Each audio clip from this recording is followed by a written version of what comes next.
انتظر أخي برهة تريث، هناك أحد الأشخاص قد دخل علي المتجر. وعليكم السلام ورحمة الله وبركاته. كنت عايز اشوف الطقم الامريكاني. تريد أن ترى الملابس التي على هذا التمثال؟ هو سيف مش هنا حضرتك؟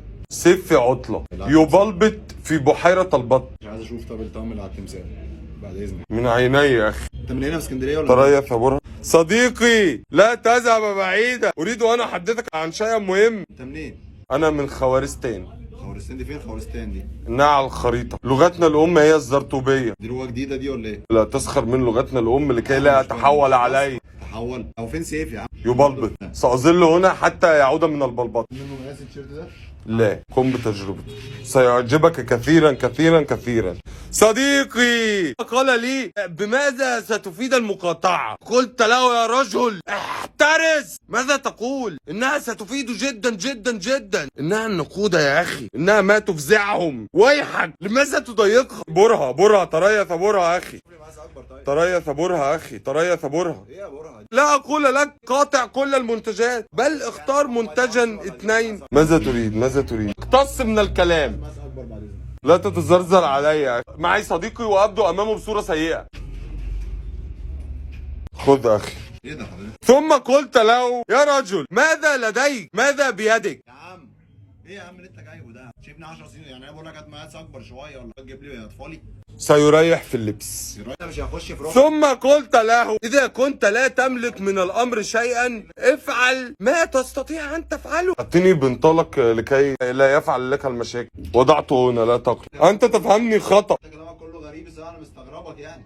منتجا صديقي. انت ما طبيعي يا عم. منتجين. انت فيك حاجه غلط. ماذا تريد أخي؟ ماذا تريد أخي؟ اريد ايه بس؟ اريد ان انت تكلمني تقدرني كذا ما بكلمك. اللي انت بتعمله ده يا عم عمال تكلم صاحبك انت في شغل ولا؟ ماذا تريد؟ ماذا تريد؟ ماذا تريد؟ تريث لا تهلع. ثم قلت له يا أخي هؤلاء إخواننا لا نستطيع أن نتركهم هكذا. ممكن اسالك سؤال؟ تفضل يا أخي. هو صاحبك ده منين؟ من خوارستان. ايوه دي بقى خوارستان. هو من خوارستان الصغرى، أنا من خوارستان الكبرى. طقس ده ولا ايه؟ مش فاهم. ايه ده مش فاهم. أنت قلت شيئا يجعلني فأنا قمت انت كده حلو يعني؟ صديقي لا نستطيع أن نتركه، نستطيع أن نفعل أي شيء أي شيء أي شيء. نتحدث إلى ذوينا، إلى أقاربنا، إلى معارفنا، نتحدث عنهم. أنت تكرت لي. كرت ايه بس ما كرتش ايه يا عم؟ أنت تكرت لي وبنطلق معي. بنطلق معي. بتعمل ايه معك بقى؟ بنطلق معي. ألن تشتري شيئا بعد كل ذلك؟ انت لخبطت لي حياتي الصراحه ولا بغض لي دماغي. كان يصغرك سنا، جعل منك أكثر وسامة، وجعل من بشرتك أكثر نضارة، وجعل من روحك أخف. انت بص يعني تف على روحي لو شفتني هنا تاني. أنت تتملص لكي لا تشتري شيئا. كل هذا، كل أنا لا أملك المال. لا يا عم المال كتير اهو الحمد لله يا عم. كل أنا لا أملك المال يا رجل، ما العيب؟ لاجل سيف برضه انا مش عايز اتكلم. ثم قلت له يا رجل لا تنسى أرجوك. خلي بالك انت مستفز جدا. أرجوك والله مستفز قوي. لا تنسى القضية. امزح معك وصور مكلم. أتريد أن تظهر؟ لا شكرا، لا مش عايز اظهر. تريد أن تظهر؟ لا شكرا.